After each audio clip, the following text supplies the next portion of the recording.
Something is breaking down in Los Angeles, and it's costing us games we should be winning. The scoreboard doesn't lie, and neither do the defensive metrics that keep getting worse every single week. Welcome to Lakers News Fan Report, your home for the freshest updates, insider perspectives, and deep analysis on everything happening with our beloved purple and gold. I'm here to bring you the news that matters, the moves that could reshape our championship aspirations, and the honest conversations we need to have as Lakers Nation. Today, I've got something that's going to spark serious debate among all of us, and I need you to stick with me through this entire breakdown because what I'm about to share could completely change the trajectory of our season. Let me start by acknowledging the elephant in the room. We're 23-14 right now, and while that sounds respectable on paper, the reality is we've been sliding down the Western Conference standings at a concerning pace. That loss to Sacramento on Monday night wasn't just another defeat. It was a symptom of a much deeper problem that's plaguing this team. LeBron did his part, putting up solid numbers like he always does. The offensive firepower is there. The scoring ability exists. But here's the uncomfortable truth that nobody wants to say out loud. Our defense is failing us when it matters most. I've been watching this team for decades, through championships and disappointments, through dynasty runs and rebuilding years. I know what elite Lakers basketball looks like, and this ain't it. Not defensively, at least. We're getting torched in the paint, we're losing matchups on the perimeter, and we're consistently giving up fourth-quarter runs that turn winnable games into frustrating losses. The personnel we have right now is built for offense, but in today's NBA, you cannot win a championship without a defensive anchor. You just can't. Look at every title team over the last 5 years. They all had that one guy who could protect the rim, switch onto guards, and make life miserable for opposing offenses. Now, before you click away thinking this is just another negative video complaining about what's wrong, let me stop you right there. This is actually about a potential solution. This is about a pathway forward that could legitimately transform us from a good team into a genuine championship contender. Because while everyone else is panicking, the people making decisions in our organization are having serious conversations about how to fix this. And those conversations are starting to leak out in very interesting ways. Here's where things get fascinating. Rich Paul, who represents LeBron James and is one of the most influential voices in the entire NBA, recently went on the Game Over podcast and started dropping some serious knowledge about what he thinks the Lakers should be doing. Now, when Rich Paul talks, people listen. This isn't just some random analyst throwing out hot takes for clicks. This is a man who has direct access to LeBron, who understands the inner workings of championship teams, and who has helped orchestrate some of the biggest moves in league history. So when he starts publicly discussing trade scenarios involving the Lakers, you better believe there's substance behind those words. Paul didn't dance around the subject. He went straight to the point, identifying exactly what we need and where we might be able to get it. He specifically mentioned the Memphis Grizzlies as an ideal trade partner, and he called out one player in particular who could be the missing piece for us. I'm talking about a defensive force, a former Defensive Player of the Year, someone who brings exactly the type of two-way impact that we're desperately lacking right now. The name he threw out there is Jaren Jackson Jr. from Memphis. Let me break down why this makes so much sense from a basketball perspective. Jaren Jackson Jr. isn't just a good defender, he's an elite one. In 2023, he won the Defensive Player of the Year award, becoming the first Grizzlies player ever to receive that honor. At only 24 years old, he was averaging 3.0 blocks per game that season, leading the entire league. He's 6'11" with a 7'5" wingspan, which means he can protect the rim like a traditional center, but also has the mobility to switch onto smaller players on the perimeter. That versatility is exactly what modern NBA defense requires, and it's precisely what we don't have right now. But here's what makes Jackson even more valuable for us. He's not just a defensive specialist. The man can score. He averaged over 18 points per game last season while shooting 35% from three-point range on high volume. He can stretch the floor, which means he wouldn't clog the lane for LeBron's drives. He can roll to the basket on pick and rolls. He can post up smaller defenders. Offensively, he wouldn't be a liability at all. In fact, he'd probably be our third or fourth scoring option, which is perfect for someone with his skill set. We wouldn't need him to create his own shot constantly. We'd just need him to knock down open looks and finish around the basket while providing that defensive anchor we're missing. Rich Paul specifically mentioned that if you're building around LeBron, you need that defensive anchor. Those were his exact words, and he's absolutely right. Think back to every successful LeBron team.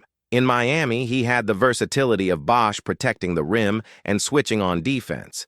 In Cleveland's championship run, they had Tristan Thompson battling in the paint and disrupting shots. Even during LeBron's first stint with the Lakers before the injuries hit, we had Anthony Davis playing out of his mind defensively.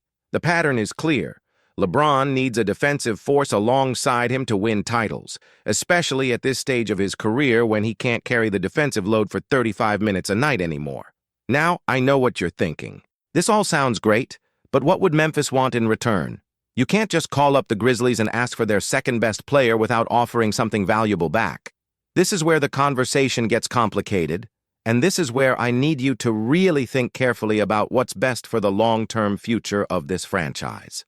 According to Rich Paul, the centerpiece of any trade package going to Memphis would likely be Austin Reaves. I can already hear some of you gasping, getting ready to type angry comments about how we can't trade Austin. I understand that reaction completely. Austin Reaves has been incredible for us. He's homegrown talent, a guy who went undrafted and worked his way into becoming a legitimate starter on a playoff team. His story is inspiring, his work ethic is unquestionable, and his production has been outstanding.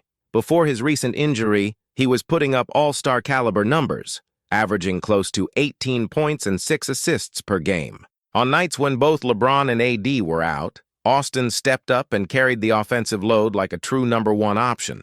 He's beloved by fans, he plays with heart, and he represents everything we love about Lakers basketball. But here's where we have to be honest with ourselves as fans who want championships, not just feel-good stories. Austin Reaves, as much as we love him, does not solve our defensive problems. In fact, he's part of those problems.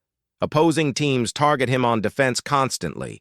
They run pick and rolls at him. They attack him in isolation, and they hunt for switches to get him defending their best scorers. It's not entirely his fault, he's giving maximum effort, but the physical tools just aren't there to be an elite defender at the NBA level. He's 6'5" with average athleticism, and in today's league filled with explosive guards, that's a significant liability. There's also the question of offensive redundancy. Rich Paul touched on this in his comments. When you have both LeBron James and Anthony Davis on the floor, how much do you really need a third ball handler who operates best with the ball in his hands? Austin is at his best when he's running pick and rolls, creating off the dribble, and making plays for others. Those are all things that LeBron already does at an elite level. So, while Austin's offensive production looks great in the box score, we have to ask ourselves, are those empty calories? Are we getting diminishing returns by having too many players who need the ball to be effective? From Memphis's perspective, this trade makes perfect sense for them, and Rich Paul laid it out clearly. Austin Reaves is young, he's on a team-friendly contract right now, and he's about to be due for a massive payday. Memphis could lock him up long-term and make him the face of their franchise moving forward.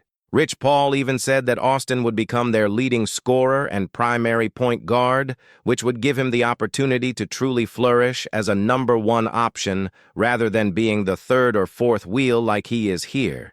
It would be what's best for Austin's career and what's best for Memphis's rebuilding timeline. And here's another crucial detail that Rich Paul mentioned. Jaren Jackson reportedly doesn't want to be part of a rebuild. Memphis is currently in a transitional phase.